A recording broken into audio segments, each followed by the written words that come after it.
Assalamualaikum teman-teman. Nah, di sini kita akan belajar bahasa Indonesia dengan tema Mari mendengarkan cerita. Nah, di sini terdapat 4 komponen yang bakal kita bahas pada hari ini. Yang pertama ada petunjuk, yang kedua ada tujuan pembelajaran, yang ketiga ada materi, dan yang keempat adalah kuis. Nah, di komponen pertama itu ada petunjuk. Teman-teman bisa melihat gambar di layar tersebut, di mana terdapat tombol kembali ke menu utama, halaman selanjutnya, kembali halaman sebelumnya, dan kembali ke materi awal. Nah, di komponen kedua itu ada tujuan pembelajaran. Yang pertama, siswa dapat memahami isi cerita dongeng secara keseluruhan. Yang kedua, siswa dapat mengidentifikasi tokoh dan watak dalam cerita. Dan yang terakhir, siswa dapat menyebutkan pesan dan moral dari cerita. Nah, di komponen ketiga itu ada materi, di mana materi ini terdapat pengertian menyimak, tujuan menyimak, jenis-jenis menyimak, tahapan menyimak, dan cerita. Yuk teman-teman, sekarang kita akan membahas pengertian menyimak. Menyimak adalah proses memahami dan menginterpretasikan pesan yang disampaikan melalui lisan. Kegiatan menyimak bukan hanya mendengar, tetapi juga melibatkan pemahaman makna dan penafsiran isi dari apa yang didengar. Selanjutnya itu ada tujuan menyimak. Yang pertama, memahami informasi secara tepat. Yang kedua, mengikuti instruksi atau petunjuk. Yang ketiga, menikmati karya sastra lisan atau puisi dan cerita.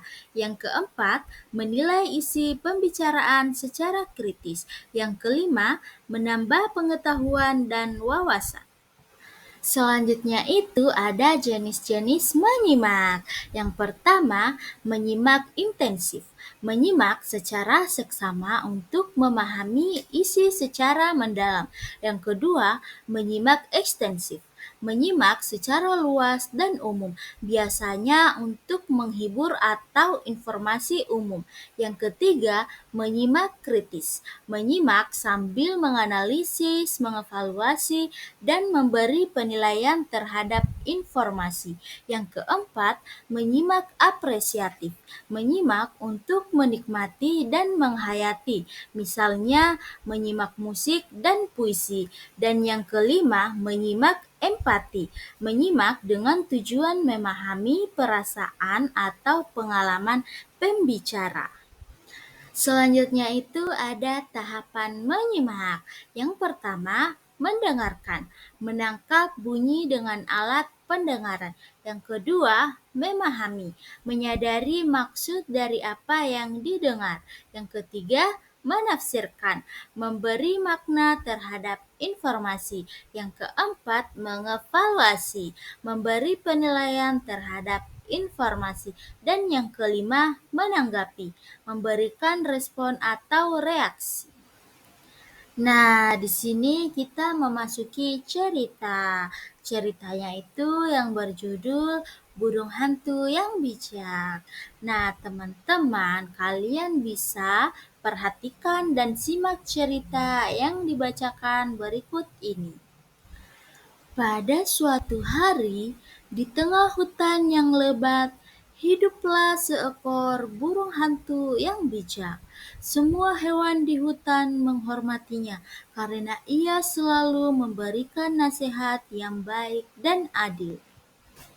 Suatu hari, terjadi pertengkaran antara kelinci dan tupai. Mereka berebut tempat bermain di bawah pohon yang besar. "Ini tempatku bermain setiap sore," kata kelinci. "Tapi sekarang aku ingin bermain di sini juga," balas bekas tufan. Mereka terus bertengkar hingga membuat hewan-hewan lain resah. Akhirnya, mereka memutuskan untuk meminta nasihat pada burung hantu yang bijak. Burung hantu mendengarkan cerita keduanya dengan sabar. Ia lalu berkata dengan tenang, "Tempat ini luas. Kalian bisa berbagi waktu. Kelinci bisa bermain di pagi hari dan tupai di sore hari. Jika kalian mau bermain bersama, itu lebih menyenangkan." Kelinci dan tupai pun saling berpandangan. Mereka sadar bahwa bertengkar tidak menyelesaikan masalah. Akhirnya, mereka setuju dan bermain bersama dengan gembira. Nah, teman-teman, setelah menyimak cerita tentang burung hantu yang bijak, bagaimana cerita tersebut? Jadi, teman-teman, mari memahami pesan moral dari cerita tersebut. Selesaikan masalah dengan tenang dan adil. Jangan egois dan belajarlah berbagi. Nah, di komponen keempat ada kuis, di mana teman-teman bisa menjawab pertanyaan seputar tentang cerita burung hantu yang bijak. Itulah tadi pembelajaran bahasa Indonesia dengan tema "Mari Menyimak Cerita", dan sampai jumpa di media pembelajaran selanjutnya. Sampai jumpa teman-teman. Cukup sekian dan terima kasih. Wassalamualaikum warahmatullahi wabarakatuh.